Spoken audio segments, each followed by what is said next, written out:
Greetings, YouTube. Please excuse the fans. It's rather warm today. Um, I was talking on a forum thread recently about, or having a chat with somebody about alternative history, which is what the forum thread was about. And the topic of World War One came up as a jumping off point for an alternative history. And I asked, what were Germany's ultimate goals? Because didn't know. I still don't know. Apparently, no one's 100% sure what they would have liked to do best. Of course, grab as much land as you can possibly, or just make sure that the French were so incredibly crippled that they were never ever going to be a military threat to the Germans. Um, those were some of the speculations.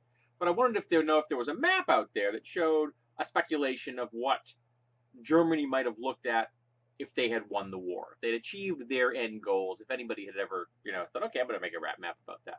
So I started doing a search for alternative maps, and I quickly fell down a rabbit hole. I should know these things happen.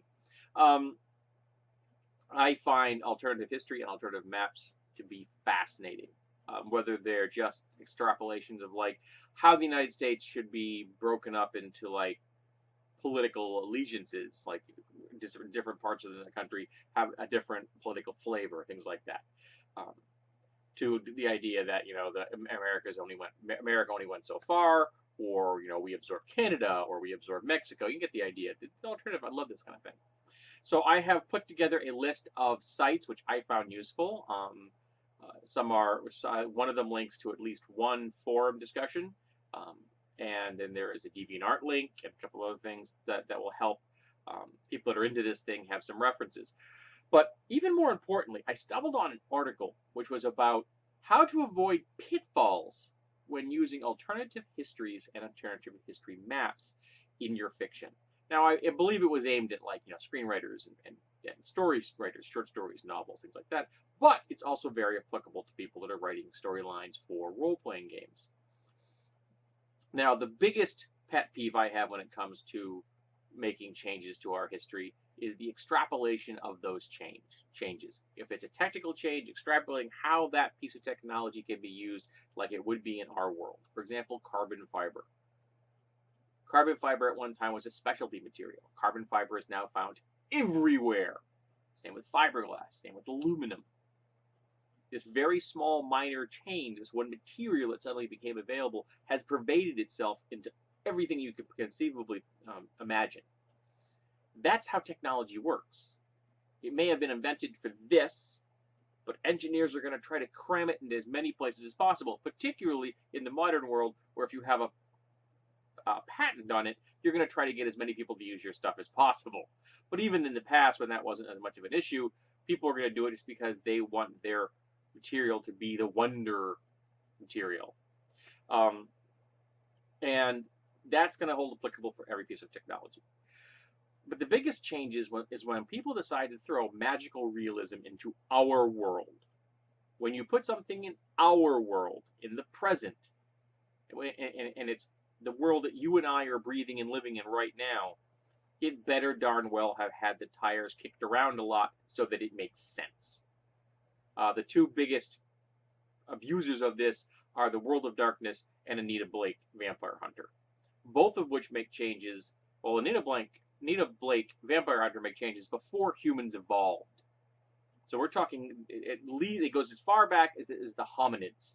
Our ancestors, the hominids. And World of Darkness, depending on how you literally you take it, because God is supposed to be literal in this world, Cain was a real biological individual in this world.